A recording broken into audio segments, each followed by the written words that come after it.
হরে কৃষ্ণ। আশা করি ভালো আছেন সবাই। শ্রীধাম দর্শনের সমস্ত দর্শকদের আন্তরিক অভিনন্দন জানাই। আজকে আমাদের দর্শনীয় স্থান হুগলি জেলার আদিসপ্ত গ্রাম শ্রী উদ্ধারণ দত্ত ঠাকুরের শ্রীপাঠ।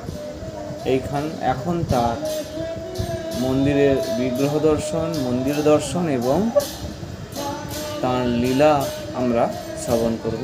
অবশ্যই সবাই ভিডিওটি শেষ পর্যন্ত দেখবেন। হরে কৃষ্ণ।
নাম ব্রহ্ম মন্দির।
শিকার দত্ত মহাশয় ওনার নিজস্ব বসত বাড়ি।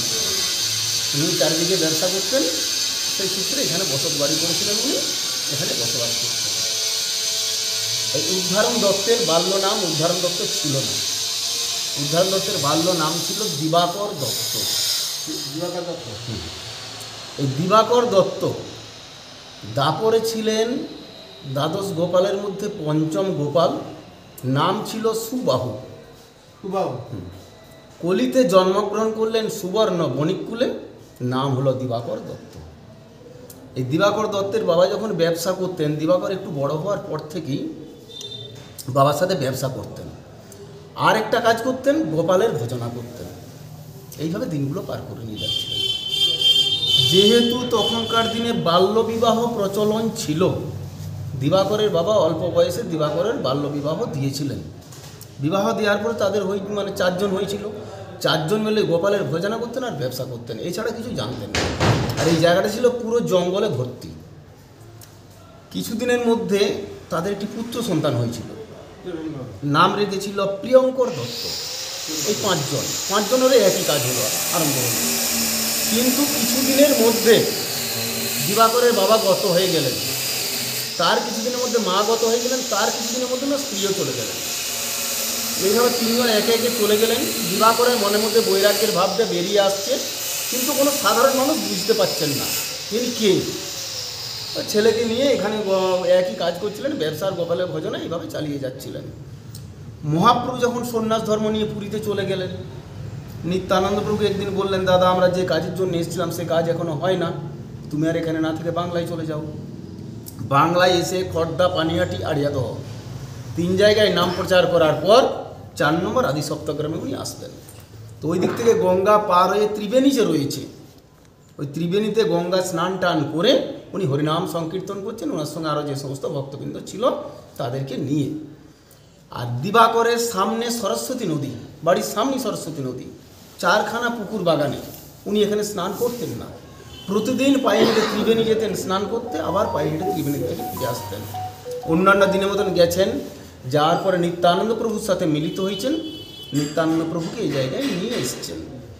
নিয়ে তো এলেন, কিন্তু প্রভুকে রাখবেন কোথায়? প্রভুর তো একটা ভজন কুটিরের প্রয়োজন, কোনো ভজন কুটির ছিল না। সঙ্গে সঙ্গে দিবাকর তার লোকজন দিয়ে একটা ভজন কুটির বানিয়ে দিল। সে ভজন কুটিরে নিত্যানন্দ প্রভু প্রবেশ করলেন। নিত্যানন্দ প্রভু ভজন কুটির কিন্তু এই মন্দির। এখানে প্রবেশ করে নিত্যানন্দ প্রভু দিবাকরকে সঙ্গে সঙ্গে বললেন যে, দিবাকর আজকের থেকে তুমি গোবিন্দের ভোগ রান্না করো। দিবাকর সঙ্গে সঙ্গে বললেন, প্রভু আমি জাতিতে বেনে, খুবই নিচু জাতি, আমার দীক্ষা শিক্ষা কিছু নেই, আমার ছায়া পর্যন্ত এখানে কেউ মারায় না, আমি গোবিন্দের ভোগ রান্না করতে পারবো না। নিত্যানন্দ সঙ্গে সঙ্গে বললেন, দীক্ষা শিক্ষা জাত কুল মান কিচ্ছু দেখার দরকার নেই, আমি নির্দেশ দিলাম তুমি করো। আর কোনো কথা না বলে ভোগ রান্না করতে শুরু করলেন। এই কাজটা দীর্ঘ 3 মাসেরও বেশি দিন চলেছিল। এই 3 মাস যখন চলে পূর্ণ হয়ে যাচ্ছে, তখন নিত্যানন্দ প্রভু বললেন যে, দিবাকর এখানে যত ভক্ত আছে সবাইকে নিমন্ত্রণ করে দিত, নিজে গিয়ে আর নিজে হাতে রান্না করে নিজে হাতে সবাইকে প্রসাদ দাও। এটি বলে নিত্যানন্দ চলে গেলেন তার কীর্তনের দলবল নিয়ে সপ্তগ্রাম, 7খানা গ্রাম নগর সংকীর্তন করতে। দিবাকর প্রভুর কথা মতন কাজ করলেন, কিন্তু সমস্ত ভক্ত দুপুরবেলা এসে কি দেখছে, দিবাকর জাতিতে বেনে সে রান্না করেছে, আমাদেরকে প্রসাদ দেবে। এই করে একটা ঝগড়া সৃষ্টি হলো। নিত্যানন্দ প্রভু সেই সময় ওই যে পুকুর, নুপুর পুকুর বললাম, ওই পুকুরে স্নান করছিলেন। তখন কিন্তু নুপুর পুকুর নাম ছিল না। স্নান করতে করতে যখন বুঝতে পারলেন যে দিবাকরের বাড়িতে ঝামেলা হচ্ছে, খুব তাড়াতাড়ি পুকুর থেকে উঠে আসে। পুকুর থেকে যখন তাড়াতাড়ি উঠে আসে, পায়ে নুপুর খুলে পড়ে যায়। সেই জন্য এই পুকুরের নাম হয়েছে নুপুর পুকুর। নুপুরপুর থেকে এসে নিত্যানন্দ প্রভু দিবাকরকে জিজ্ঞেস করলে, দিবাকর কী হয়েছে? না প্রভু তোমার নির্দেশে আমি যে রান্না করেছি, আমার রান্না করা প্রসাদ কেউ নেবে না। তখন নিত্যানন্দ প্রত্যেকে করজোড়ে বললেন যে, রান্নাটা যেই করুক না কেন, এখন তোমরা যেটা নেবে সেটা গোবিন্দের প্রসাদ, তাও কেউ নিল না। তখন নিত্যানন্দ প্রভু বললেন, তুমি যে রান্না করেছো খুন্তি কোথায়? দিবাকর একটা মোটা অড়র ডালে লাঠি দেখালেন যে, প্রভু এইটা দিয়ে আমি খুন্তি হিসাবে ব্যবহার করেছি, নয় লাঠিটা এই জায়গাটায় মাটি ফুটে পুঁতে দাও তুমি। নিত্যানন্দ নির্দেশ দিলেন, দিবাকর সেটাকে মাটি করে পুঁতে দিলেন। ভগবানের অলৌকিক সৃষ্টি। তখন একটা পাতা নিয়ে গাছের সৃষ্টি হলো। সেই গাছটার নামকরণ নিত্যানন্দ প্রভু করলেন মাধবীলতা। ওই মাধবীলতা যখন সৃষ্টি হলো, আর কোনো লোককে বলতে হয় না এখানে প্রসাদ নাও, যে যার বসেছে প্রসাদ নিয়েছে বাড়ি চলে গেছে। পরদিন নিত্যানন্দ প্রভু ওই জায়গায় দিবাকরকে বসালেন, বসিয়ে দীক্ষা দিলেন, শিক্ষা দিলেন। আর একটা কথা বললেন যে কালকে তোমারতে রান্না খেয়ে যে যেখানে ছিল সবাই উদ্ধার হয়ে গেছে, এই জন্য আজকের পর থেকে তোমায় দিবাকর নামে আর কেউ ডাকবে না, আমি তোমার একটা নতুন নাম দিলাম উদ্ধারণ। সেই থেকে উনি হলেন উদ্ধারণ। ওনার যে ছেলে ছিল প্রিয়ঙ্কর, ওনাকেও দীক্ষা শিক্ষা দিলেন, নতুন নাম দিলেন শ্রীনিবাস দত্ত। পরবর্তীকালে নিত্যানন্দ বিয়ের পরে উদ্ধারণ ওনার সাথে সাথে এখান থেকে চলে যায় যে প্রভু যেখানে যাবে সেখানে গিয়ে আমি রান্নার কাজটা করতে পারি, সেই হিসাবে প্রভুর সাথে উনি এখান থেকে চলে যায় ছেলে হাতে সমস্ত কিছু দিয়ে। মন্দিরের ভেতরে দেখুন মাঝখানে আছে ষড়ভুজ গৌরাঙ্গ মহাপ্রভু, মহাপ্রভুর ডান দিকে আছে নিত্যানন্দ প্রভু, ওনার বাম দিকে আছে গদাধর পণ্ডিত। নিচে যিনি রয়েছেন ইনি হলেন উদ্ধারণ দত্ত ঠাকুর। ওপাশে রয়েছে গোপাল, শালগ্রাম শিলা, রাধা গোবিন্দ, বৃন্দাসখী। আর ওই হলো উদ্ধারণের